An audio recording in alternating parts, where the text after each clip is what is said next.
Kubera cinema promotions లో పాల్గొనేందుకు అక్కినేని నాగార్జున, ధనుష్ ఆసక్తి చూపించడం లేదా? కుబేరా సినిమా ప్రమోషన్స్ ని ధనుష్, నాగార్జున గాలికి వదిలేశారా అంటే అవుననే సమాధానం ఇస్తున్నారు కొంతమంది సినీ విశ్లేషకులు. ఇంతకీ నాగార్జున, ధనుష్ అసలు ఎందుకు కుబేరా సినిమా ప్రమోషన్స్ లో పాల్గొనడం లేదు, వారు పాల్గొనాలనేటువంటి ఆసక్తిని కూడా కనబరచట్లేదు అనేది ఒకసారి మనం పూర్తి స్థాయిలో విశ్లేషణ చేసుకునేటువంటి ప్రయత్నం అయితే చేద్దాం. ధనుష్, నాగ్ ఇది మీకు సబబేనా? దాదాపు 30 కోట్ల రెమ్యునరేషన్ ఒకరిది, దాదాపు 14 కోట్ల రెమ్యునరేషన్ మరొకరిది. రెమ్యునరేషన్ల సంగతి పక్కన పెడితే సినిమాలో ఇద్దరివి హీరోల పాత్రలే. కథ మొత్తం వారిద్దరి చుట్టూనే తిరుగుతూ ఉంటుంది. సినిమాకు టిక్కెట్లు తెగేది కూడా ఆ ఇద్దరి వల్లే. మరి అలాంటి సినిమాను కాస్త కాకుంటే కాస్తైనా ప్రమోట్ చేయాల్సినటువంటి బాధ్యత ఆ ఇద్దరికి అంతో ఇంతో ఉంటుంది కదా. కానీ వారు ఆ బాధ్యతను తీసుకోవట్లేదు అనేటువంటి సారాంశంతో ఈ ఆర్టికల్ అయితే ఉంది. కుబేరా సినిమాకు దర్శకుడు శేఖర్ కమ్ముల. ఆయన పనితీరు మనందరికీ తెలిసిందే.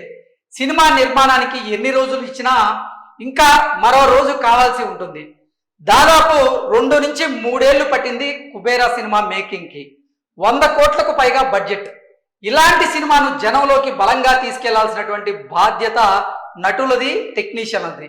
కానీ అలాంటి వ్యవహారం ఏది ఈ సినిమా ప్రమోషన్లో కనిపించడం లేదు. సినిమా విడుదల ఇంకా 3 రోజులు మాత్రమే ఉంది. ఇప్పటి వరకు కీలక వ్యక్తులు ఎవరు రంగంలోకి దిగలేదు. ధనుష్ ప్రచారంలో దిగేటువంటి సూచనలు కనిపించడం లేదు. నాగార్జున కూడా ditto. Sekhar Kammula last minute లో సినిమాలో ఉన్నటువంటి చెక్కులతో ఆయన బిజీగా ఉన్నారు. ప్రచారం చేస్తే జనాలు వచ్చేస్తారా, చేయకపోతే రారా అని ప్రశ్నిస్తే ఏమీ చెప్పలేము. కానీ ఇదే సినిమాకు నిర్మాత నాగ్ అయితే ఇలాగే వదిలేస్తారా?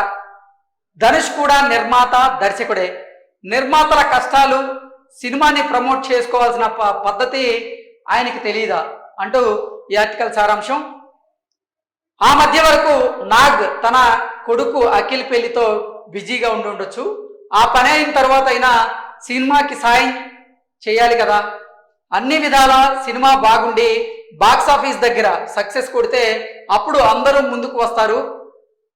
ఆ సక్సెస్ క్రెడిట్ మాదే అని చెప్పుకునేటువంటి ప్రయత్నం చేస్తూ ఉంటారు. విడుదలకు ముందు మాత్రం సాయం పట్టరు. దట్స్ ఇట్ అంటూ ఈ ఆర్టికల్ సారాంశంగా చూడొచ్చు. అంటే ఈ ఆర్టికల్ ప్రకారంగా మనం చూసుకున్నట్లయితే కుబేరా సినిమా మరో 3-4 రోజుల్లో విడుదలకు సిద్ధమైంది ప్రపంచవ్యాప్తంగా. అయితే ట్రైలర్ అందరినీ ఆకట్టుకుంటూ ఉంది. దీని మీద మంచి బజ్ అయితే క్రియేట్ అయింది. ఈ నేపథ్యంలోనే సినిమా మీద భారీ అంచనాలు ఉన్నటువంటి నేపథ్యంలో సినిమా ప్రమోషన్లు అయితే చాలా తక్కువగా ఉన్నాయి అంటూ ఈ ఆర్టికల్ రాసిన వారి ఆలోచనలాగా ఉంది. అంటే దాదాపుగా ధనుష్ ఏమో 30 కోట్లకు పైగా రెమ్యునరేషన్ తీసుకుంటారు, నాగార్జున గారు 14 కోట్లకు పైగా రెమ్యునరేషన్ తీసుకుంటారు. ఈ సినిమాకి ఆ ఇద్దరి వల్లే టికెట్లు దిగుతూ ఉంటాయి. కానీ ఈ సినిమాకి సంబంధించినటువంటి ప్రమోషన్స్కి సంబంధించిన బాధ్యతలు కూడా ఆ ఇద్దరే చేపట్టాలి. అంటే ఒక సినిమాకి సంబంధించినటువంటి బాధ్యత నటీనటులది, అలాగే టెక్నీషియన్స్ది. ఈ సినిమా విషయానికి వస్తే కుబేరా సినిమాకి లాస్ట్ మినిట్లో ఇప్పుడు దర్శకుడైనటువంటి శేఖర్ కమ్ముల గారు కొన్ని మార్పులు చేసేటువంటి పనిలో, అంటే చెక్కేటువంటి పనిలో ఆయన బిజీగా ఉన్నారని, అందువల్లే ఆయన ప్రమోషన్స్లో యాక్టివ్గా పార్టిసిపేట్ చేయలేకపోతున్నారని, ఇక నిన్న మొన్నటి వరకు అక్కినేని నాగార్జున కొడుకైనటువంటి అక్కినేని అఖిల్ వివాహం జరిగినటువంటి వివాహ వేడుకల్లో నాగార్జున గారు బిజీగా ఉన్నటువంటి నేపథ్యంలో ఈ సినిమా ప్రమోషన్స్లో ఆయన అంత యాక్టివ్గా పాల్పంచుకోలేదు. ఇప్పుడు ఆ వివాహానికి సంబంధించినటువంటి వేడుకలు అయిపోయాయి కాబట్టి ఇప్పుడైనా సరే నాగార్జున ఈ ప్రమోషన్స్లో పాల్గొంటే ఈ సినిమాకి ప్లస్ అవుతుందంటూ ఈ ఆర్టికల్ విశ్లేషణ. ఇక నాగార్జున గతంలో ఎన్నో సినిమాలు నిర్మించారు.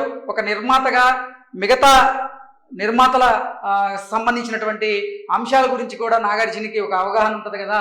మరి కుబేరా చిత్ర నిర్మాత గురించి అయినా సరే నాగార్జున ఆలోచించాలి కదా, ఆలోచించి సినిమా ప్రమోషన్కి రావాలి కదా అంటూ ఈ ఆర్టికల్ సారాంశం. ఇక గతంలో ధనుష్ కూడా కొన్ని సినిమాలకి ప్రొడ్యూస్ చేశారు, అలాగే కొన్ని సినిమాలకి డైరెక్షన్ కూడా చేసిన నేపథ్యంలో డైరెక్టర్ల బాధ్యత, ప్రొడ్యూసర్ల బాధ్యత ఏంటనేది ఆయనకు తెలుసు కదా. మరి కుబేరాని ప్రమోట్ చేయడంలో ఆయన ఎందుకు అలసత్వం ప్రదర్శిస్తున్నాడు అంటూ కూడా ఈ ఆర్టికల్ సారాంశంగా మనం భావించవచ్చు. ఇక మొత్తంగా చూసుకున్నట్లయితే ఈ ఆర్టికల్ ప్రకారంగా కుబేరా చిత్ర ప్రమోషన్స్లో మాత్రం ఇటు టెక్నీషియన్గా డైరెక్టర్ అయినటువంటి శేఖర్ కమ్రా గారు యాక్టివ్గా పార్టిసిపేట్ చేయలేట్లేదని, అలాగే ఆ సినిమాలో ఇద్దరు హీరోలుగా ఉన్నటువంటి ధనుష్ గారు ఇటు నాగార్జున గారు కూడా వారి యాక్టివ్ పార్టిసిపేషన్ అయితే ఈ ప్రమోషన్స్లో చేయట్లేదు అన్నట్లుగా ఈ ఆర్టికల్ సారాంశంగా అయితే మనం విశ్లేషణ చేసుకోవచ్చు. Thank you so much.